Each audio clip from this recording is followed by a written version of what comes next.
நீ உன்னை ஞானி என்று எண்ணாதே, கர்த்தருக்கு பயந்து தீமையை விட்டு விலகு. நீதிமொழிகள் 3:8.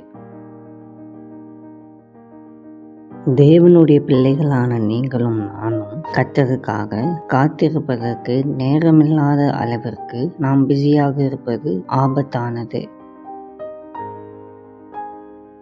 அன்பின் பரலோக தகப்பனே, உம்மை வாழ்த்தி வணங்குகிறோம். இந்த உலகத்தின் பரபரப்பில் நாங்கள் மூழ்கிவிடாமல் இருக்கவும் உமக்கு முன்னுரிமை கொடுத்து சமூகத்தில் நேரத்தை செலவிட எங்களுக்கு உதவி செய்யும். நாங்கள் உமது குரலை கேட்டு உமது வழிகாட்டுதலை பெற எங்களுக்கு ஞானத்தை தாரும். உமது வார்த்தை எங்கள் கால்களுக்கு விளக்காக இருந்து நீதியின் பாதையில் எங்களை வழிநடத்தட்டும். இந்த நாளிலும் நாங்கள் செய்யும் எல்லா காரியங்களிலும் உம்முடைய சமூகம் எங்களை வழிநடத்தட்டும். இயேசுவின் மூலம் ஜெபிக்கிறோம் பிதாவே, ஆமென்.